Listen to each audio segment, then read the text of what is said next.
Assalamualaikum warahmatullahi wabarakatuh. Salam sejahtera bagi kita semua. Yang terhormat Bapak Agus selaku dosen pengampu mata kuliah jaringan komputer dan semua teman-teman yang berbahagia. Ya, apa kabar nih teman-teman? Ya, saya harap teman-teman semua kabarnya baik ya. Oke. Sebelumnya perkenalkan, nama saya Nimas Ain Tias. Teman-teman bisa panggil saya Tias. NIM saya 20051214056. Saya dari Universitas Negeri Surabaya, jurusan Teknik Informatika, Program Studi Sistem Informasi. Nah, saya membuat video ini dalam rangka untuk memenuhi tugas mata kuliah jaringan komputer. Nah, sebenarnya apa sih yang akan saya bahas di video kali ini? Oke, jadi pada video kali ini saya akan membahas tentang model infrastruktur jaringan. Ya, oke. Mungkin langsung saja saya mulai ya teman-teman. Mohon disimak baik-baik.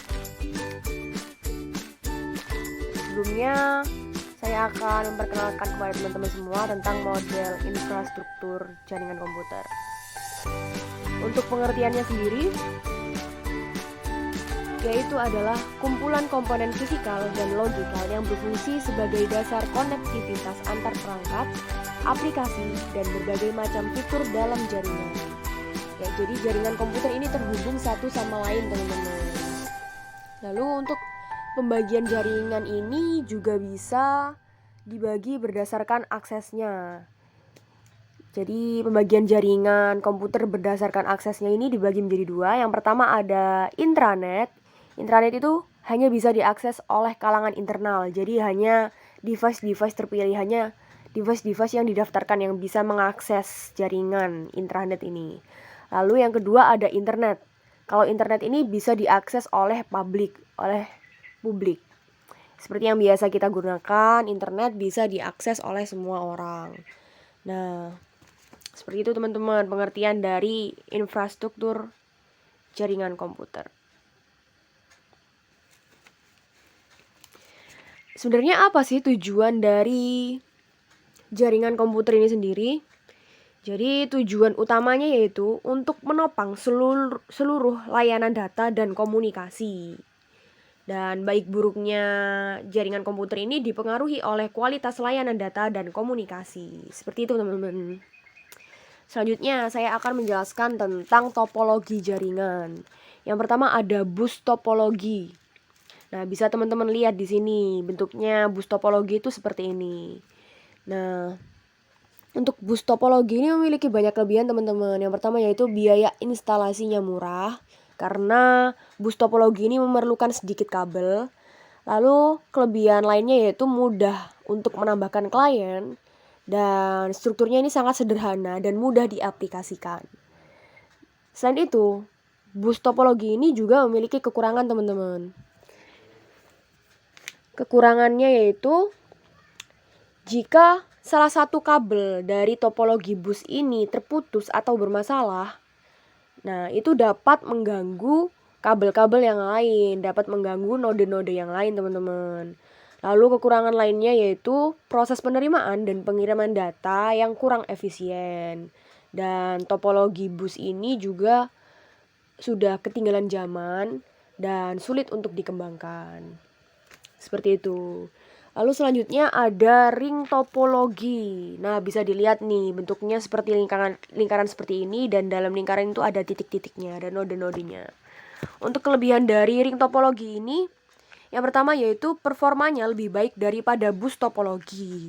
Lalu selanjutnya dia mudah diimplementasikan dan konfigurasi ulang dan proses instalasi perangkatnya sangat mudah.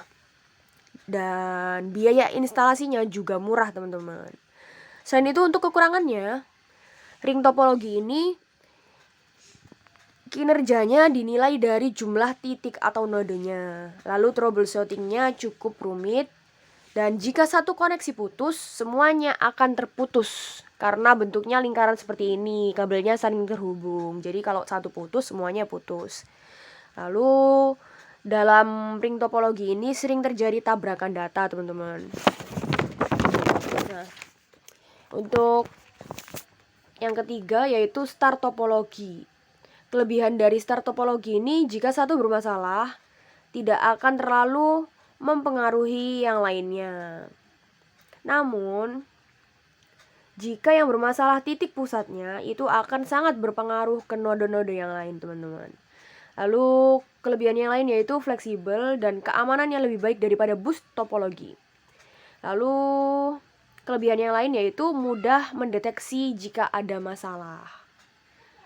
Untuk kekurangannya sendiri, yang sudah saya sampaikan tadi, jika titik pusatnya bermasalah, maka yang lainnya akan ikut bermasalah. Lalu yang kedua, membutuhkan banyak kabel sehingga biayanya agak lebih mahal. Dan jaringannya bergantung sekali pada terminal pusat. Jadi kalau terminal pusatnya bermasalah, yang lainnya akan ikut bermasalah. Seperti itu. Lalu yang keempat, selanjutnya ada mesh topologi yang bentuknya seperti ini. Mesh topologi ini sendiri, kelebihannya yaitu jalur pengiriman datanya banyak. Ya. Dan keamanannya juga lebih baik daripada topologi lainnya. Dan selain itu, untuk kekurangannya cukup banyak ya. Kekurangannya itu instalasinya rumit, karena ya bisa teman-teman lihat sendiri ini. Bentuknya sangatlah rumit ya, banyak kabel yang diperlukan. Sehingga biaya instalasinya juga lebih mahal karena banyak kabel ini, seperti itu.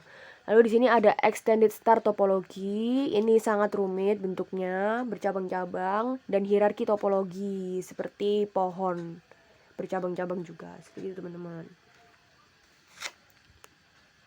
Selanjutnya saya akan menjelaskan tentang komponen jaringan komputer. Komponen jaringan komputer ini sendiri ada 3. Yang pertama yaitu device. Device-nya itu bisa berupa komputer. Komputer meliputi workstations, laptop, file server, dan web server. Device-nya juga bisa network printer, telepresence endpoint, security camera, mobile handheld device seperti handphone dan tablet. Dan juga diperlukan device perantara seperti network access device, seperti switches, wireless access point.